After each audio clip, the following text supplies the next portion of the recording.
You know this one? Hey!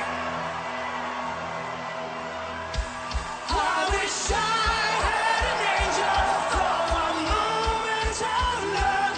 I wish I had your angel tonight.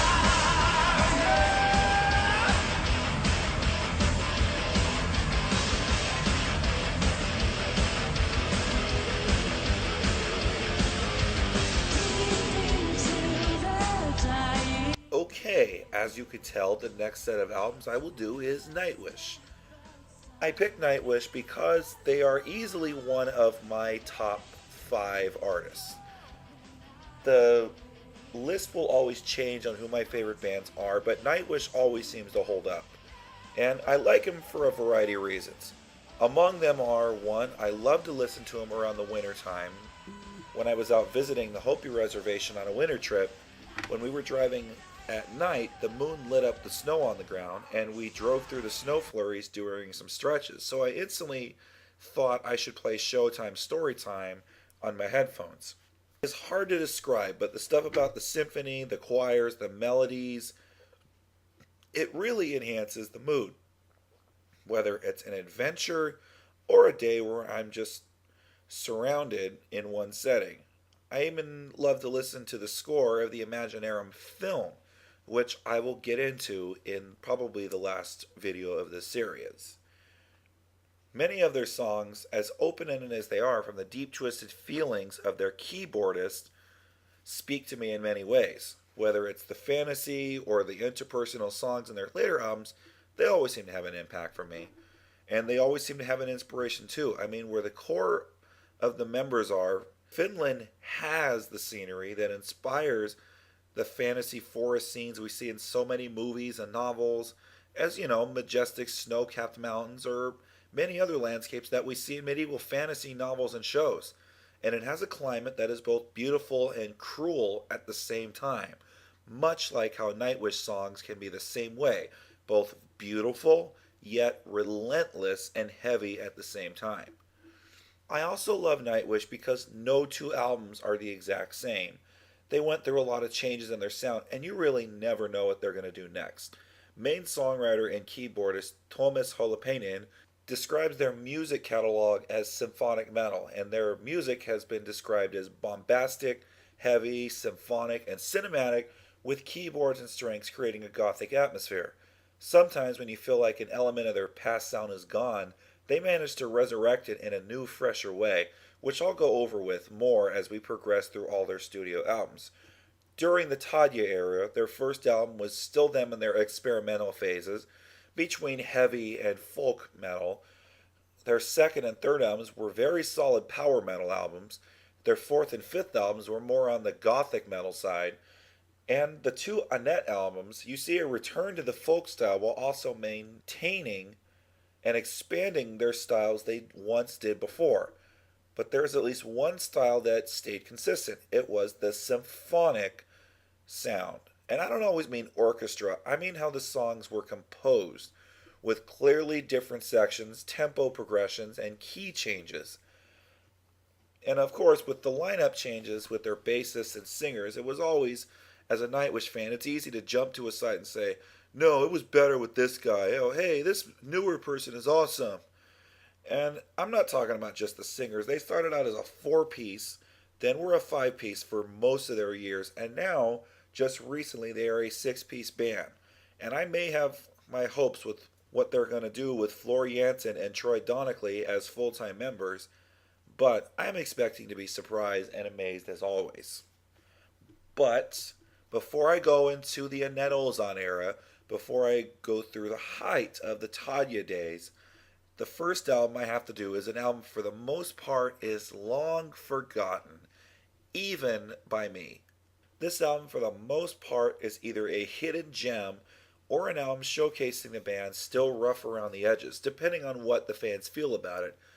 Even Thomas Holopainen seems to forget about this album, jokingly says, quote, they should make this album into a movie next. It would be a black and white comedy. As forgotten as this album is, many fans need to realize that without this album, there would be no Wishmaster or Wish I Had an Angel. What I can definitely say is that this is the most eclectic album that they did. And the reason is that when they started out, they originally wanted to start as a folk rock group with more harmonic, moody, and acoustic sounds. But when they heard Tadia's vocals, they decided hers were too powerful and high for folk music. And adding in the heavy metal backgrounds from Impu and Yuka, they decided to switch the acoustic guitars into electric. So what you have is a finished product of folk and metal demos that the record labels decided, hey, these demos sound fine. Let's just release them as they are. So why don't we just get through this album? This is Eleven Path! The sheltering shade of the forest, calling calm in silence, accompanied only by the full moon howling of a night wolf, and the path under my bare feet, the elven path.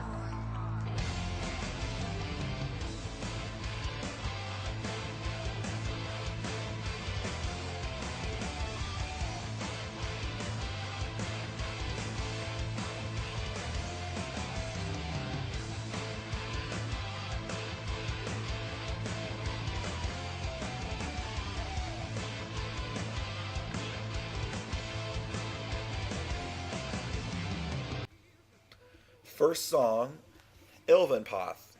This song I used to mistakenly call 11 Path simply because I read it wrong. From the opening to the end of it, this is easily one of their better songs, period. It's not only one of the heaviest on the album, but it has elements of speed during the chorus, which enhances it. And I also love the Lord of the Rings references to the song, and you can easily think of this song when you're watching a Peter Jackson movie, especially all of the Hobbit stuff and Lord of the Rings. And the next song, Beauty and the Beast. Again, this is another great song that still holds up well as a whole. This is a song that featuring a duet with Tadya and Thomas playing parts respectively. I guess I'll go with it now with what many will talk about, the fact that Thomas sings, and how he himself has said how he never wanted to sing again after this album simply because he doesn't think he's that good. I'll say he's not as bad as he says he is. He seems to keep a note in the song, and he doesn't lead, which is fine. And the song still as a whole is great, and if you haven't already heard the title, you should already know what this song is about. The Carpenter. This is the only song that Thomas takes the lead, and my God, he sounds nervous as hell, and his voice is broken. Now, I'm not trying to criticize him. I know he's not trying to sound deep, but it doesn't work, and even Tadya sounds uninspired here. Not only that, this song seems to drag, and it's a little boring. Because of that, it falls short. And that sucks because I like the religious theme in it, but it just doesn't do anything for me. What's funny is that this song was the album single, and it got number 3 on the Finnish music charts. So if there's a silver lining, it probably did get him some exposure. The next song, Astral Romance. This one I've always liked, and the best part of this song is when the tempo picks up in the middle and the male vocals kick in. Still, I think I like the 2001 version better with Tony Kakko on male vocals and not Thomas.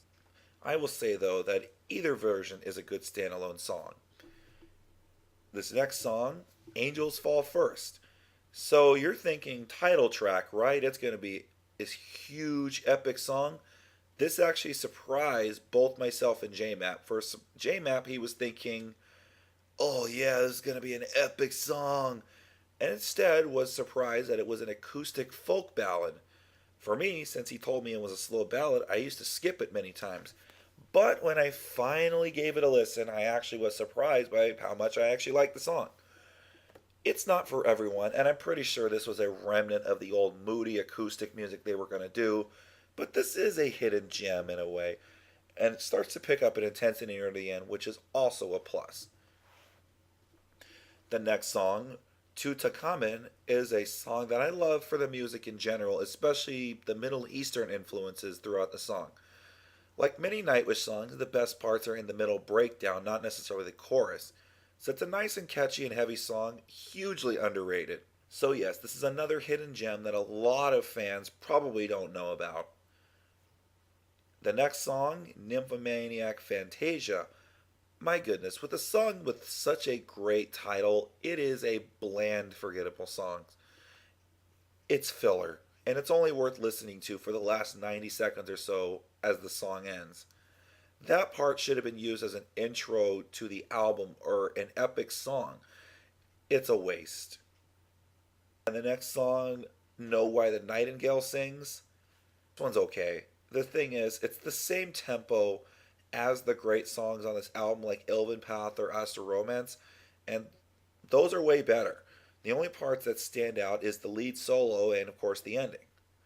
And I know it's cliche to say the best part is the ending, but I'm not saying that as a joke. It really is. But then we go to our last song on the album, Lapland. Lapland, for those that don't know, is a region in northern Finland, Sweden, Norway, and parts of Russia that's mostly within the Arctic Circle. Due to its very cold temperatures in the winter, it's beautiful yet very cruel at the same time, like Nightwish is in a nutshell. With that said, this song as a whole is something that most English speaking fans will be turned away. It's a 9-minute song, sung and finish. And if you think it's going to be a big, heavy, epic 9-minute song full of riffs like Metallica's And Justice for All, you're mistaken. It's another folk song, mostly done with strings and keyboards. It's not for everyone. And I know this song has been hit by the skip button many times by many fans. That will do it for this CD. I know there are a couple bonus tracks, but I need to skip them in the interest of saving time, and honestly, they're not that memorable. So out of the 9 songs, 3 of them are forgettable for different reasons. 6 of them I like, and I definitely feel they're underrated. And the first 2 songs on the CD are as good as anything Nightwish ever did. But honestly, I can see why people skip this album altogether. This album is still rough around the edges, but despite that, they still show the songwriting talent that they have from the start. The simple number one reason why this album is skipped is because their best work is yet to come. And you can look at it like a kid that did a project when he was young and still learning before he perfected it years later, came out with an even bigger and better project that blew everyone away.